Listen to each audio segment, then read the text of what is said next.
दोस्तों नमस्कार। Learning by AP sir YouTube channel में आप सभी का स्वागत है।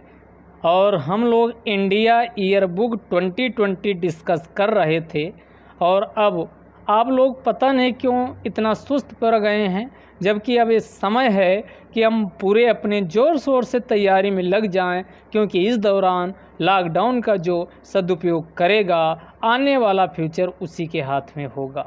तो जो लोग आराम कर रहे हैं, हमारा रिक्वेस्ट निवेदन है कि एक बार फिर से पूरे ज़ोर शोर से तैयारी में लग जाइए, क्योंकि लॉकडाउन जैसे हटेगा बहुत ज़्यादा समय आपको नहीं दिया जाएगा। तो इसी में अगला जो चैप्टर है वो आपका चैप्टर नंबर 7 है और टॉपिक का नाम है कॉमर्स यानी वाणिज्य। तो कॉमर्स या वाणिज्य वाले चैप्टर में हम समझेंगे क्या क्या है, इंडिया ईयर बुक में क्या क्या दिया गया और हमारे एग्ज़ाम के लिए क्या इम्पोर्टेंट है। तो ध्यान दीजिएगा, वाणिज्य विभाग एक है, तो वाणिज्य विभाग उद्योग एवं वाणिज्य मंत्रालय के अंतर्गत आता है। तो यहाँ साफ साफ लिखा गया, तो इसके वाणिज्य एक आपका हो गया उद्योग एवं वाणिज्य विभाग। ध्यान दीजिएगा, उद्योग एवं वाणिज्य विभाग, इसी उद्योग एवं वाणिज्य विभाग के अंतर्गत आपका एक विभाग है। इसी विभाग को क्या कहा जाता? वाणिज्य विभाग कहा जाता है। तो पहला क्वेश्चन यही पूछा जाएगा कि ये वाणिज्य विभाग किसके अंतर्गत आता है। तो वाणिज्य विभाग उद्योग एवं वाणिज्य मंत्रालय के अधीन आता। वाणिज्य विभाग को आवश्यकता अनुसार उचित अंतर्राष्ट्रीय व्यापार और वाणिज्यिक नीतियों को बनाने व उनके प्रावधानों के कार्यान्वयन के माध्यम से भारत के अंतर्राष्ट्रीय व्यापार एवं वाणिज्य के विनियमन, विकास व संवर्धन के लिए अधिकृत किया गया। अगर पूछा जाए ये जो वाणिज्य विभाग है इसका काम क्या है, तो ये वाणिज्य विभाग क्या करता, आवश्यकता अनुसार जितनी ज़रूरत होती है उसके अनुसार उचित अंतर्राष्ट्रीय व्यापार एवं वाणिज्यिक जो नीतियाँ होती हैं उन नीतियों को बनाने तथा इन प्रावधान जो करता है उनका कार्यान्वयन के माध्यम से अंतर्राष्ट्रीय व्यापार एवं वाणिज्य के विनियमन, विकास एवं संवर्धन के लिए इसे अधिकृत किया गया है। अगर मेन मकसद पूछा जाए वाणिज्य विभाग का, तो इसका मेन मकसद, मेन कार्य क्या है, तो अंतर्राष्ट्रीय व्यापार के त्वरित विकास हेतु उचित वातावरण और आधारभूत ढांचे के निर्माण में सहायता प्रदान करना इसका प्रमुख कार्य है। तो ये ध्यान दीजिएगा, वाणिज्य विभाग का प्रमुख मकसद पूछा जाए तो प्रमुख मकसद क्या, अंतर्राष्ट्रीय व्यापार का त्वरित विकास हो। तो इसके त्वरित विकास कब होगा, जब उचित वातावरण व आधारभूत ढांचे का निर्माण होगा।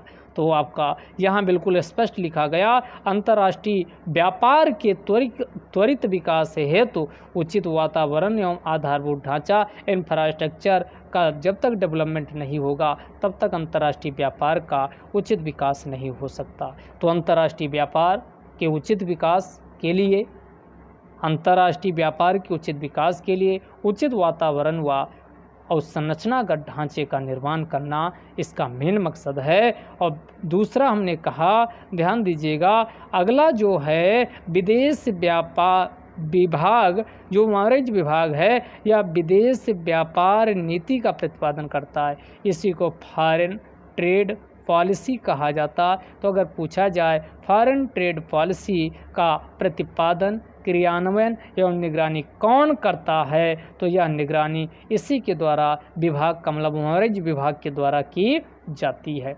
तो फॉरेन ट्रेड पॉलिसी को प्रतिपादित करना, propound करना, प्रस्तुत करना, क्रियान्वयन करना, लागू करना और मॉनिटरिंग करना। तो फॉरेन ट्रेड पॉलिसी, विदेश व्यापार नीति का प्रतिपादन, क्रियान्वयन व निगरानी इसी वाणिज्य विभाग के द्वारा की जाती है, जिसके द्वारा निर्यात का मतलब हुआ कोई आपका सामान भारत में बना है तो अपने देश से दूसरे देश में वस्तु व सेवा का भेजना निर्यात कहलाता है, जबकि दूसरे देश से वस्तु व सेवा का अपने देश में मंगाना आयात कहलाता है। तो ये क्या करता, निर्यात व व्यापार संवर्धन के लिए अपनाई जाने वाली नीति और कार्यविधि का बुनियादी आधारभूत ढांचा मिलता है इसके अंतर्गत। इसके अलावा विभाग को बहुपक्षीय, मल्टी बायलैटरल इसी को कहा जाता, जिसमें कई हितधारक स्टेक होल्डर शामिल होते हैं, तथा द्विपक्षीय वाणिज्य संबंध,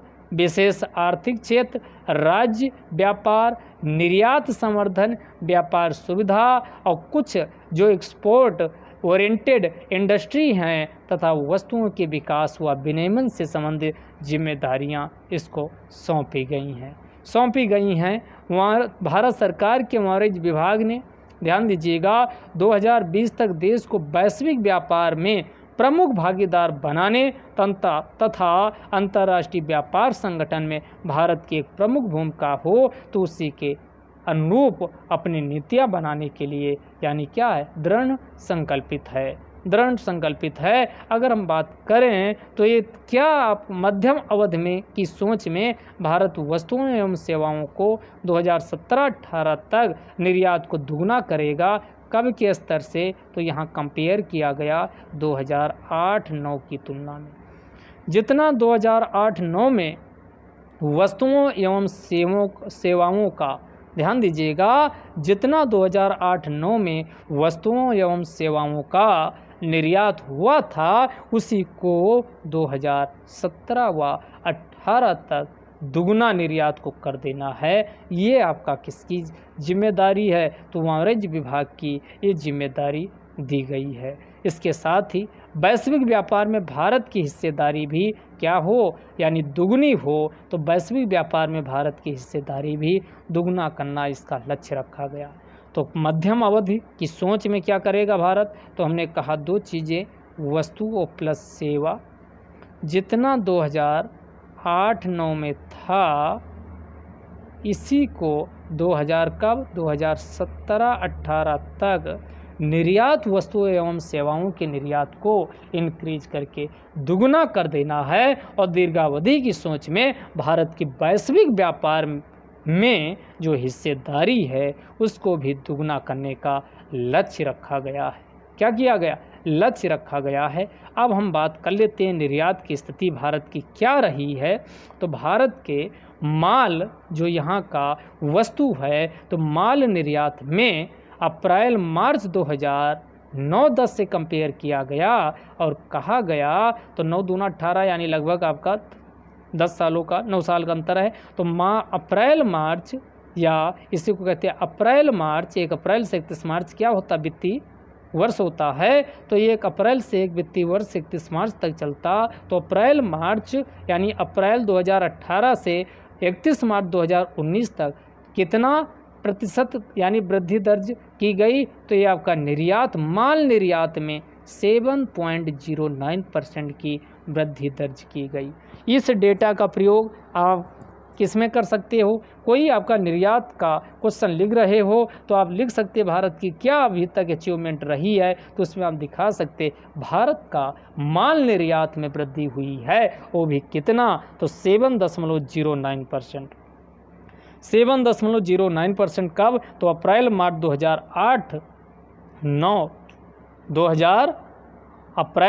2009-10 की तुलना में 2018-19 कितने परसेंट, 7.09% की वार्षिक वृद्धि दर्ज की गई। और या माल निर्यात कितना हो गया, अगर इसको हम फिगर में देखें तो एग्जैक्ट फिगर में 331.02 बिलियन अमेरिकी डॉलर रहा है। बिलियन मतलब अरब होता, तो 331.02 ये कब रहा, मार्च अप्रैल 2018-19 के दौरान देश का माल निर्यात कितना रहा, 331.02 बिलियन अमेरिकी डॉलर पहुंच गया।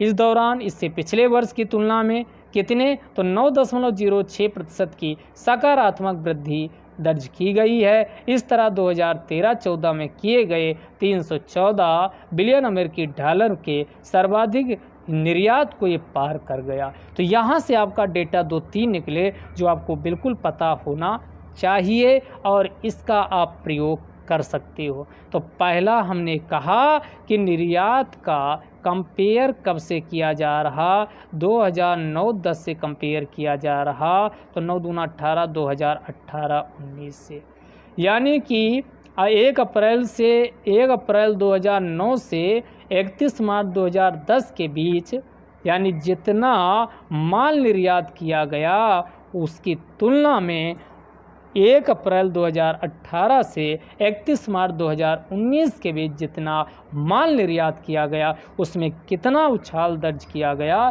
तो हमने आपको कहा 6.09 ये कितना वृद्धि की गई, तो 7.09%। 7.09% की क्या दर्ज की गई, वृद्धि दर्ज की गई। हमने कहा इसको एग्जैक्ट फिगर में अगर हम देखें तो 331.02 बिलियन अमेरिकी डॉलर पर आ गया, जो कि पिछले साल 2017-18 में अगर हम कंपेयर करें तो उसकी तुलना में यह 9.06% की वृद्धि यानी लगातार माल निर्यात में वृद्धि देखने को मिली है। तो अभी तक अब आपको क्लियर हो गया होगा कि माल निर्यात में क्या हुई है, 2008-9 की तुलना में वृद्धि हुई है। दोनों तरीके का आप डेटा ये ध्यान रखिएगा। तो हमने कहा 2009-10 में अगर हमने कहा माल निर्यात क्या और 2018-19 में माल निर्यात में कितने परसेंट की वृद्धि हुई, तो हमने कहा 7.09% की वार्षिक वृद्धि हुई। एग्जैक्ट वैल्यू हमने कहा 331.02 बिलियन यूएस डॉलर यानी निर्यात किया गया। जबकि 2017-18 से कंपेयर हम करें 2018-19 का, तो 17-18 की तुलना में 2018-19 में कितने, तो हमने कहा 6.09% की क्या हुई है, वृद्धि हुई है। और या जो एग्जैक्ट उसमें देखें फिगर में तो 314 बिलियन जो निर्यात किया गया वो 2013-14 में किया गया था। तो 2013-14 में 314 के बाद सर्वाधिक यानी निर्यात वृद्धि को या दर्ज किया गया। तो ये निर्यात का डेटा था और ये आपको पता होना चाहिए। इससे आप 2013-14 से आप कंपेयर कर रहे हो तो लगातार निर्यात में वृद्धि हुई। इस टाइप के क्वेश्चन आपके माल निर्यात से प्रीलिम्स में पूछे जा सकते हैं। आइए आयात की हम जरा बात कर लेते हैं। तो आयात की स्थिति क्या रही, तो वही डेटा वही आपका लिया गया 2018-19 का और 2000 पीछे का लिया गया। तो हम जान लेते हैं कि इसमें कितने की वृद्धि की गई। तो इसमें लिखा गया कि अप्रैल मार्च 2018-19 के दौरान आयातित माल जो आया है और जो भेजा गया तो आया वाला ज़्यादा है। आयात कितना हुआ, तो 507.44 बिलियन अमेरिकी डॉलर था। कितना था, तो ध्यान दीजिएगा हम आयात ज़्यादा किए हैं। तो आयात कितना किए हैं, 507.44, यहाँ देखिएगा लिखा हुआ है 507.44 बिलियन अमेरिकी डॉलर था, जो कि ये 2018-19 की बात कर रहे हैं। कंपेयर हम पिछले साल से करें 2017-18 में तो उसकी तुलना में 8 पॉइंट लिख के 99 लगा दो, 8.99% की सकारात्मक वृद्धि यानी पॉजिटिव वृद्धि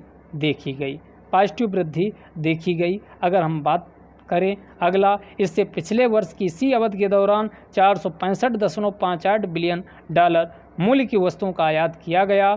फिर 2018-19 के दौरान 140.47 बिलियन अमेरिकी डॉलर मूल्य के तेल का आयात किया गया था, जो पिछले वर्ष की अवधि के दौरान 108.66 बिलियन अमेरिकी डॉलर मूल्य के तेल आयात की तुलना में 29.27% अधिक था।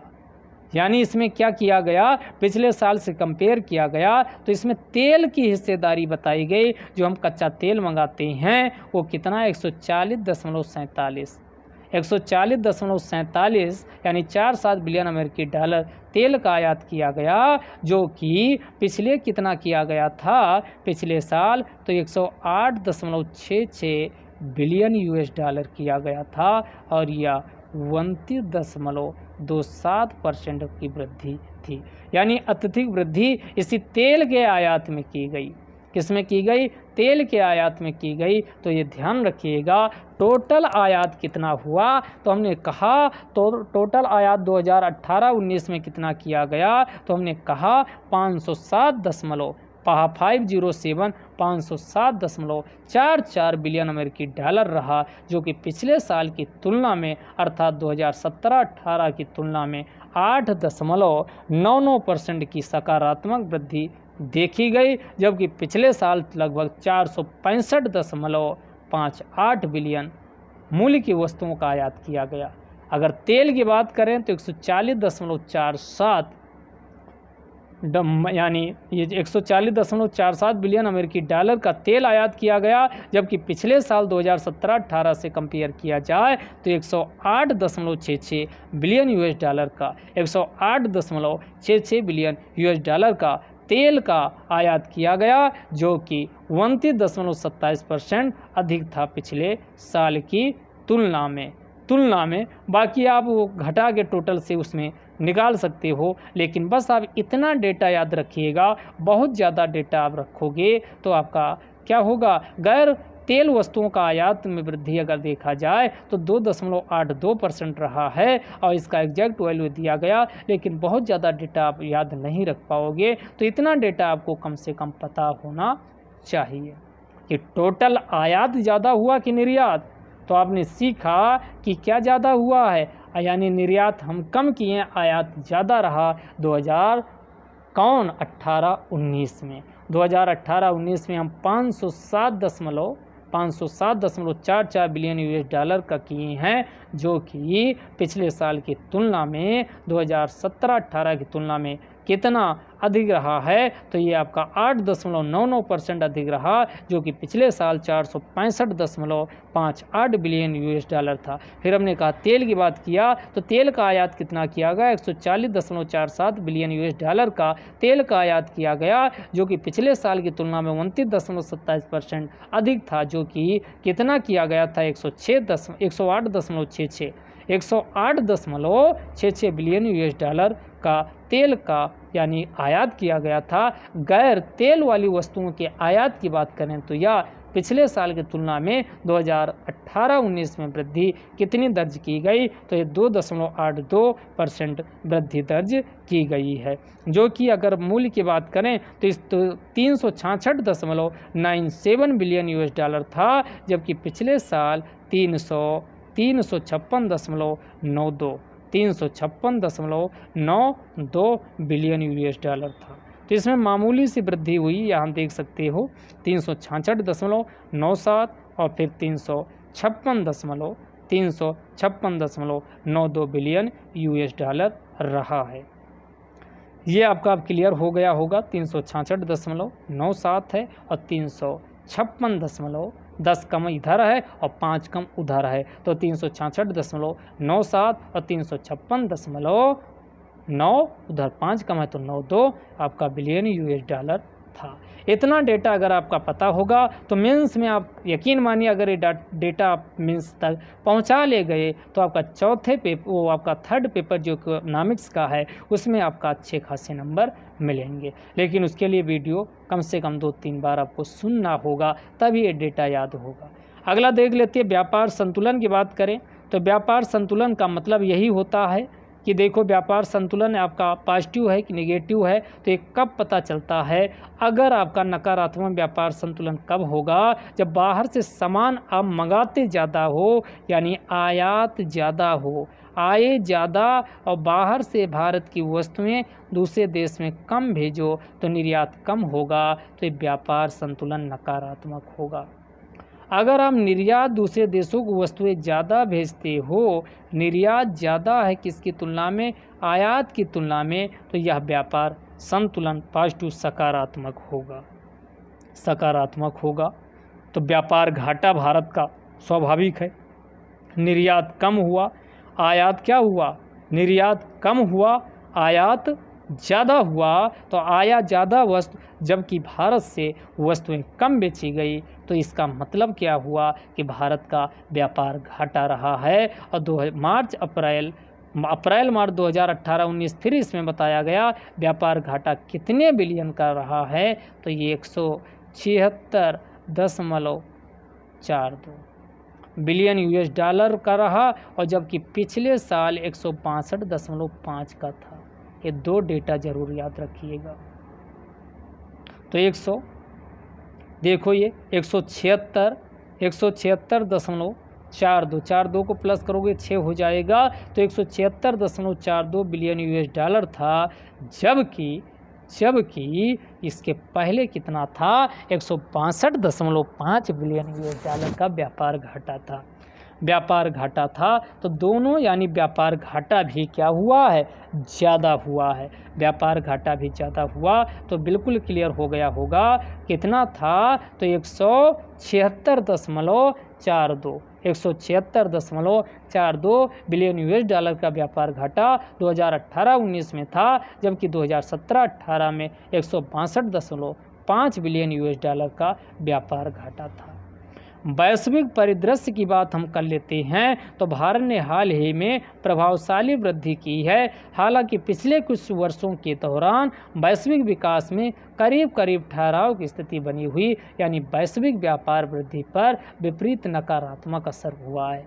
IMF की रिपोर्ट के मुताबिक माने तो IMF के द्वारा एक रिपोर्ट निकाली जाती, इसी को वर्ल्ड इकोनॉमिक आउटलुक, पहला क्वेश्चन IAS का ही बनता है, वर्ल्ड इकोनॉमिक आउटलुक रिपोर्ट कौन निकालता है, तो IMF के द्वारा, इंटरनेशनल मॉनेटरी फंड के द्वारा यह रिपोर्ट प्रकाशित की जाती है।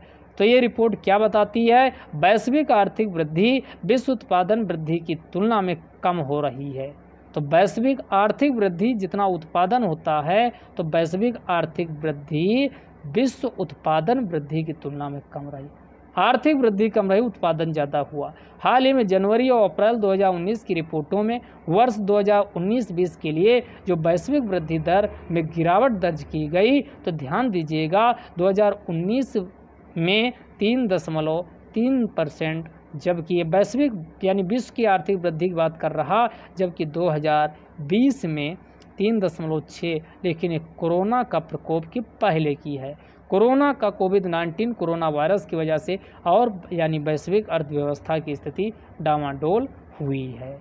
तो ये आपका IMF की रिपोर्ट बताती है 2019 में 3.3 और 2020 में 3.6% यानी वैश्विक आर्थिक वृद्धि दर्ज की गई। उभरते बाजारों विकासशील अर्थव्यवस्थाओं की वृद्धि दर 5% से मामूली कमी पर स्थिर दर्शाई गई, लगभग 5% बनी हुई है। हालांकि इसमें क्षेत्र और देश के संदर्भ में भिन्नता, यानी भारत, अमेरिका, कनाडा, चीन, इनके संदर्भ में जापान, थाईलैंड, मलेशिया, इनमें अलग अलग क्या है, देश विशेष की हम बात करते हैं तो अलग अलग लगभग 5% की वृद्धि है, सभी देशों की अलग अलग बनी हुई है। एशिया की बात करें तो एशिया की 2018 में, ध्यान दीजिएगा, एशिया की 2018 में 6.4% की तुलना में 2019 में 6.3% हो जाएगी। जबकि वर्ष 2020 में वृद्धि दर 2019 के स्तर पर ही, यानी अगला 2020 में भी एशिया की कहा गया था 6.3% ही बनी रहेगी। इसमें दो यानी महाशक्तियाँ जो हैं अमेरिका व चीन के बीच तनाव यानी ट्रेड वार की स्थिति का भी प्रभाव हुआ है। वित्तीय बाजार, अमेरिकी चीन व्यापार सौदों और ब्रेग्जिट यानी ब्रिटेन का यूरोपीय यूनियन से अलग होना, वो भी प्रभावित किया। और साथ ही यानी जो अमेरिका, मैक्सिको के साथ अमेरिका का जो व्यापार है वो लगातार बढ़ता चला जा रहा, उसका भी प्रभाव देखा गया है। तो एशिया की वृद्धि दर 6.4%, 2018-2019-20 में 6.3% की बात कही गई थी, लेकिन कोरोना का असर और इसे प्रभावित करेगा। तो आगे आइए अगला देख लेते हैं। तो इसमें बाकी और कुछ है नहीं। भारत की रिपोर्ट जो पहले वर्ल्ड इकोनॉमिक आउटलुक की रिपोर्ट आई थी, उसमें भारत की अर्थव्यवस्था 2019 की ताज़ा रिपोर्ट के अनुसार 2018 में कितना प्रतिशत की बात कही गई थी, तो 7.1%, लेकिन अभी और 6.6% अमेरिका की यानी बात कही गई थी। अगला देख लेते हैं वैश्विक व्यापार स्थिति क्या है। तो विश्व व्यापार संगठन, इसी को WTO कहा जाता, तो WTO के अनुसार क्या कह रहा कि लगातार व्यापार तनाव हो रहे हैं और व्यापार इनसर्टेनिटी अनिश्चितता आ रही है, जिससे 2018 में अपेक्षा से कम विकास दर रहने के कारण 2019-20 में व्यापार पर अत्यधिक प्रतिकूल परिस्थितियां बनी रहेंगी। यानी इन्होंने ये बात कही है। अगला देखिएगा, अब भारत की रैंकिंग की यहाँ बात की गई, यहाँ से काम का है। तो भारत की 2018 की ताज़ा रिपोर्ट के अनुसार भारत विश्व में माल व्यापार की दृष्टि से, ध्यान दीजिएगा, अगर विश्व में भारत का पूछा जाए माल व्यापार में हिस्सेदारी कितना है तो 1.7% है। और 1.7% के साथ विश्व का 19वां कौन सा नंबर का, तो 17 में 2 और ऐड कर दो, दशमलव हटा के, तो 1.7% का माल व्यापार की दृष्टि से भारत विश्व में 1.7% हिस्सेदारी के साथ विश्व का 19वां सबसे बड़ा निर्यातक, ये निर्यात के मामले में 19वां, जबकि ध्यान दीजिएगा 2.6%, 2.6% 2018 की बात बता रहा, 2.6% हिस्सेदारी के साथ विश्व का 10वां सबसे बड़ा आयातक देश है। तो यानी निर्यात में भारत की हिस्सेदारी क्या है, निर्यात में विश्व के में निर्यात में ज़्यादा है, आयात में कम है, आयात में कम है विश्व के हिस्से। आप पीछे से कंफ्यूज मत हो जाइए, वहाँ व्यापार घाटा की हमने बात किया कि वो मूल्य के संदर्भ में कितना क्या वस्तुओं का आयात निर्यात किया था, उसकी हमने बात किया। तो यहाँ आपका माल व्यापार की दृष्टि से हमने क्या बताया कि भारत 1.7% निर्यात के साथ विश्व का 19वां सबसे बड़ा निर्यातक हुआ। 2.6%, देखो 2.6%, ये ज़्यादा हिस्सेदारी आयात, सामान भारत मंगाता ज़्यादा है, तो 2.6% हिस्सेदारी के साथ विश्व का 10वां सबसे बड़ा आयातक देश बना है। ये भारत के लिए अच्छी स्थिति नहीं है, ये भारत के लिए अच्छी स्थिति नहीं। तो एक बार फिर से आपको रिपीट करते हैं, हमने कहा भारत निर्यात के मामले में किस पोजीशन पे है, तो 2018 में कहा गया 1.7% के साथ 19वां विश्व का सबसे बड़ा निर्यातक देश है, जबकि 2.6% भारत की मात्र आयातक हिस्सेदारी है और यह इसी के साथ विश्व का 10वां सबसे बड़ा आयातक देश बना हुआ है। माल व्यापार के मामले में अगर पूछा जाए तो चीन दुनिया में सबसे बड़ा निर्यातक देश है। निर्यात जो करता दूसरे देशों को वस्तुएं भेजता है उनमें चीन है, जबकि अमेरिका विश्व का सबसे बड़ा आयातक देश है। आयातक देश है, ये ध्यान दीजिएगा। आयातक निर्यातक में कहा जाए कि विश्व में सबसे बड़ा निर्यातक देश कौन है, जो दूसरे देशों को व्यापार मामले के संदर्भ में पूछा जाए तो व्यापार मामले के संदर्भ में व्यापार जो करता है उनमें चाइना विश्व का सबसे बड़ा निर्यातक हुआ, अमेरिका विश्व का सबसे बड़ा आयातक देश है। अगर कमर्शियल सेवाओं की क्षेत्र की बात करें तो भारत की हिस्सेदारी विश्व में 3.5% है। भारत की हिस्सेदारी 3.5% हिस्सेदारी के साथ भारत कमर्शियल सेवाओं में 8वां सबसे बड़ा निर्यातक हुआ। 3.2% हिस्सेदारी के साथ 3.2, इसमें कमर्शियल सेवाओं में भारत का आयातक में कम है, तो 3.2% हिस्सेदारी के साथ भारत 10वां, यानी ये आपका क्या, इसके हिस्से निर्यात की हिस्सेदारी ज़्यादा, 3.5% के साथ 8वां सबसे बड़ा निर्यातक हुआ। 3.2% की हिस्सेदारी के साथ भारत विश्व का कमर्शियल सर्विसेज के मामले में 10वां सबसे बड़ा आयातक देश है। ये ध्यान रखिएगा। वाणिज्यिक सेवाओं में पूछा जाए तो आयात व निर्यात दोनों मामले में चाइना नंबर 1 पे है, चाइना नंबर 1 पे है। तो यहाँ से डेटा ध्यान से माइंड में बैठाइएगा, क्वेश्चन आपके वनडे एग्जाम या ISPCS में पूछा जा सकता है। इसका डेटा का यूज आप मेंस के आंसर में भी कर सकते हो। भारत का जो विदेश व्यापार है इसके लिए भारत कई नीतियां जारी करता है, उन्हीं में पंचवर्षीय 5 सालों के लिए विदेश व्यापार नीति जारी की, जो कि 2015 से लेकर के 2020 तक लागू की गई है। इसी को फॉरेन ट्रेड पॉलिसी 2015 से 20 के नाम से जाना जाता है। इसमें वस्तुओं व सेवाओं के, ध्यान दीजिएगा, वस्तुओं व सेवाओं के निर्यात में वृद्धि के लिए संरचना का प्रावधान किया गया। विदेश व्यापार नीति को जारी किए जाने के साथ ही इसका विवरण क्या होगा, प्रक्रिया क्या होगा, सब कुछ परिशिष्ट और आयात निर्यात पर पत्र डॉक्यूमेंट भी जारी कर दिया गया। तो इसी में सारे प्रोविज़न किए गए कि व्यापार को प्रतिस्पर्धी बनाया जाए, निर्यात को कम किया जाए, आयात को ज़्यादा किया जाए। तो ऐसा कुछ इसमें है नहीं। आगे आइए, माल निर्यात। तो भारत में से माल निर्यात योजना, इसी को MEIS के नाम से जाना जाता, इसकी भी शुरुआत की गई है। तो इसमें भी ऐसा कुछ है नहीं। अब इसमें ईज ऑफ डूइंग बिजनेस, ये रिपोर्ट असल में कौन निकालता है? तो ease of doing business report किसके द्वारा निकाली जाती? तो ease of doing business report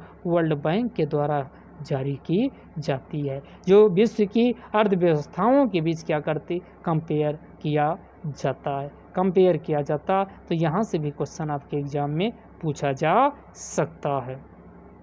जा सकता।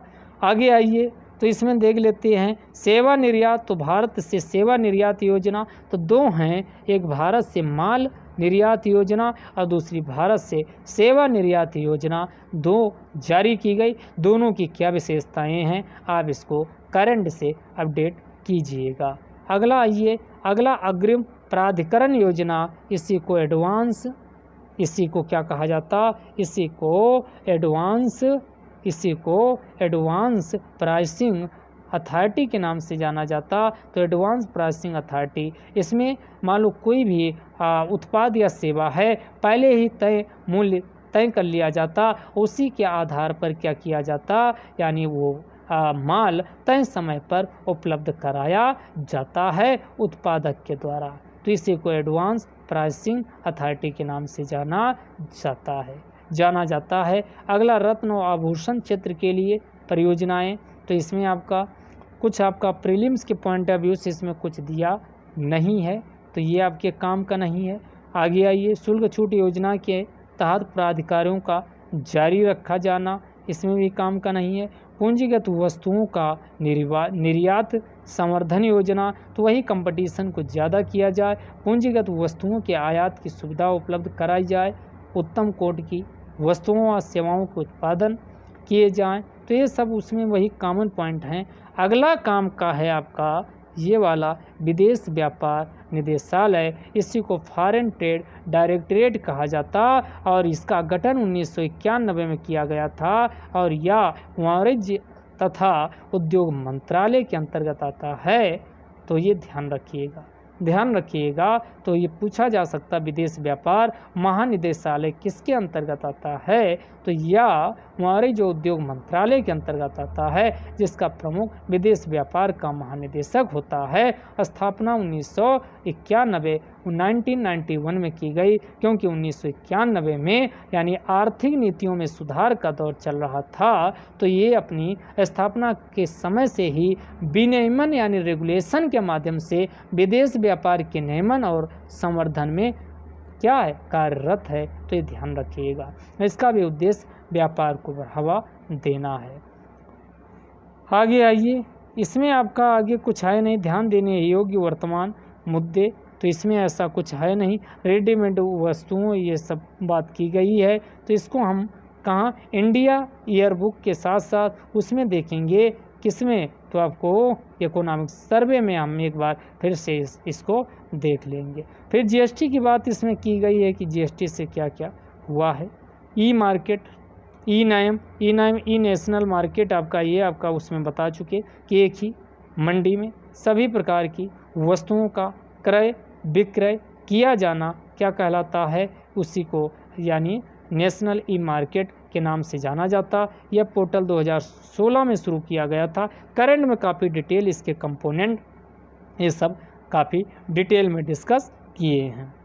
और ई बाज़ार की स्थापना के लिए एक आपका DG, ध्यान दीजिएगा, DGS&P, D यानी GS&P, तो ये आपका प्रमुख आपका डायरेक्टर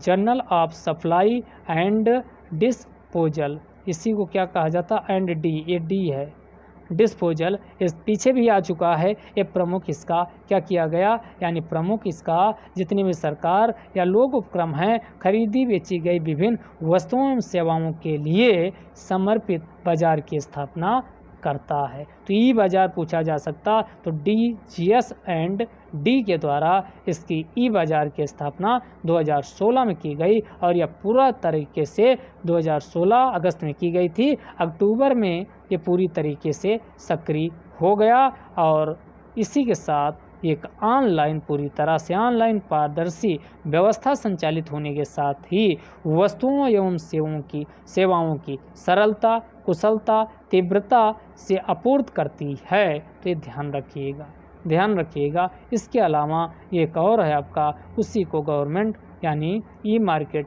या जेम के नाम से जाना जाता, गवर्नमेंट ई मार्केट या जेम के नाम से जाना जाता है। तो आइए, इसमें आपका प्रीलिम्स या ऐसा कोई पॉइंट इसमें है नहीं, तो इसमें हमको डिस्कस भी करने वाले नहीं। वेब पोर्टल की बात करें तो इसमें भी आपके एग्ज़ाम के पॉइंट ऑफ व्यू से कुछ नहीं। क्षमता निर्माण यही है, कौशल विकास के माध्यम से अधिक लोगों में क्षमता का विकास किया जाए। उसके बाद ये आपके काम का है, यहाँ से देखिएगा अंतर्राष्ट्रीय व्यापार अनुसंधान केंद्र, तो इसमें व्यापार विकास एवं संवर्धन परिषद का गठन 2015 में किया गया। यहाँ से क्वेश्चन आपके एग्जाम में पूछा जा सकता है कि trade development and promotion council कब गठित हुई, तो व्यापार विकास एवं संवर्धन परिषद, तुरंत यहाँ से क्वेश्चन पूछा जा सकता, तो इसका गठन 2015 में किया गया। तो व्यापार विकास एवं संवर्धन परिषद का गठन कब किया गया, तो ये पूछा जाए तो व्यापार विकास एवं संवर्धन परिषद का गठन 2015 में किया गया। यह परिषद राज्यों और यूटीज के प्रशासकों से उनके राज्यों में एक अंतर्राष्ट्रीय व्यापार को, इंटरनेशनल ट्रेड को बूस्ट किया जाए में सक्षम परिस्थिति की उपलब्धता के लिए निरंतर विचार विमर्श को सुनिश्चित करने के साथ ही देश के निर्यात को बढ़ावा देने के लिए राज्यों की सक्रिय सहभागी बनाने के लिए एक तंत्र तैयार करेगा। तो ये आपका है व्यापार विकास एवं संवर्धन परिषद, जिसका गठन 2015 में किया गया है। तो इसके माध्यम से निर्यात में वृद्धि के संबंध में राज्यों से अपनी व्यापार नीति को विकसित करने, अपनी व्यापार नीति विकसित करें, निर्यात आयुक्तों की नियुक्ति करने, वस्तुओं के आवागमन पर रोक लगाने वाली ढांचागत कमियों को दुरुस्त करने, यानी वैट मूल्य वर्धित वैल्यू एडेड टैक्स, चुंगी, राज्य स्तरीय करों की वापसी, धन वापसी, विभिन्न स्वीकृतियों से संबंधित मुद्दों के समाधान, नए निर्यातकों की क्षमता बढ़ाने के लिए आवश्यक उपाय करने का अनुरोध किया गया था।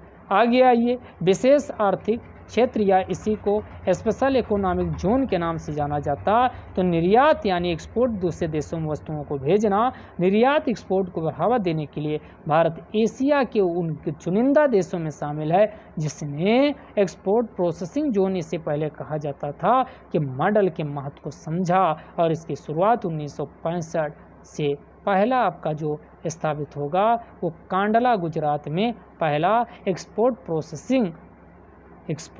प्रोसेसिंग इसी को निर्यात प्रसंस्कृत क्षेत्र के रूप में इसकी स्थापना की गई और फिर भारत में विदेशी निवेश काफ़ी ज़्यादा मात्रा में आए, तो इसके लिए 2000 ईस्वी में स्पेशल इकोनॉमिक जोन नीति की घोषणा की गई। 2000 ईस्वी में स्पेशल इकोनॉमिक जोन की क्या की गई, घोषणा की गई और 2006 में स्पेशल इकोनॉमिक जोन यानी कानून बनाया गया और इसके अंतर्गत केंद्र व राज्य सरकारों संबंधित मामलों को एक ही स्थान पर पारित करने तथा अन्य कार्य विधियों को सरल बनाने का कार्य किया गया। तो ये ध्यान रखिएगा। लक्ष्य क्या है, तो लक्ष्य यहाँ मोस्ट इम्पॉर्टेंट है। तो ये स्पेशल इकोनॉमिक जोन के लक्ष्य क्या हैं, तो अतिरिक्त आर्थिक गतिविधियों का विकास करना। APFO में क्वेश्चन जो 2016 या 15 में पूछा गया था, यहीं से क्वेश्चन निकला था। अतिरिक्त आर्थिक गतिविधियां जो एक्स्ट्रा इकोनॉमिक एक्टिविटीज़ हैं उनका डेवलपमेंट करना, वस्तुओं एवं सेवाओं के निर्यात को प्रोत्साहन देना, घरेलू और विदेशी निवेश दोनों प्रकार के निवेश हों स्रोतों में प्रोत्साहन होना चाहिए। तो अतिरिक्त आर्थिक गतिविधियों को प्रोत्साहन देना पहला पॉइंट, अतिरिक्त आर्थिक गतिविधियों का विकास करना, वस्तुओं एवं सेवाओं के निर्यात को प्रोत्साहन देना, घरेलू व विदेशी निवेश स्रोतों को प्रोत्साहन देना, रोजगार के अवसरों का विकास करना तथा अवसंरचनात्मक सुविधाओं का विकास करना।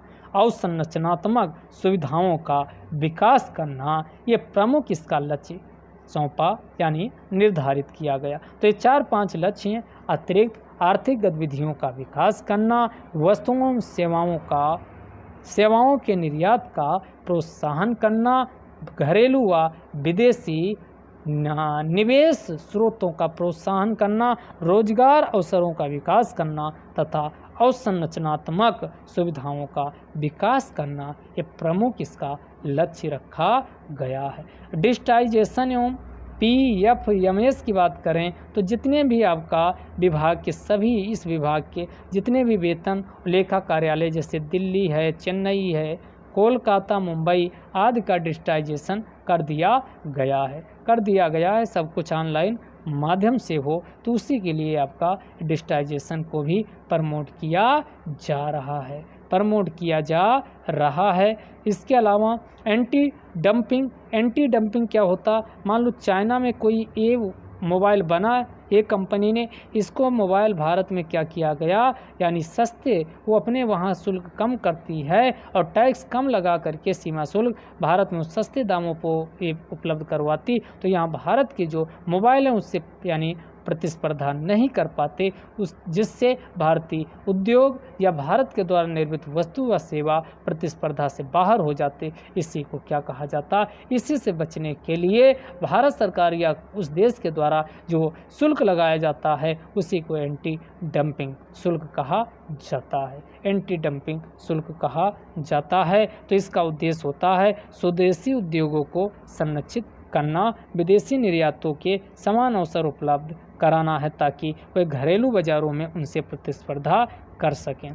इसके लिए है कौन, तो इसके लिए आपका directorate general of anti dumping and allied duties की प्रमुख भूमिका है, वही तय करता है। और यह उपाय WTO यानी विश्व व्यापार समझौते के अंतर्गत जो समझौता किया जाता उसके अंतर्गत है। और सीमा शुल्क अधिनियम 1975 बनाया गया। सीमा शुल्क अधिनियम 1975 तथा उसके अनुसार बनाए गए नियमों के अनुपालन में है। तो ध्यान रखिएगा। तो इसी के लिए इसको स्थापित किया गया है। इस प्रकार ये चैप्टर आपका समाप्त होता है और इसी के साथ अगले चैप्टर में हम फिर मिलेंगे। संचार एवं सूचना प्रौद्योगिकी जो आपके प्री व मेंस दोनों के लिए इम्पॉर्टेंट है। तो ये आपका था कॉमर्स वाला चैप्टर जो आपके काम का है। उतनी चीज़ें हमने डिस्कस किया।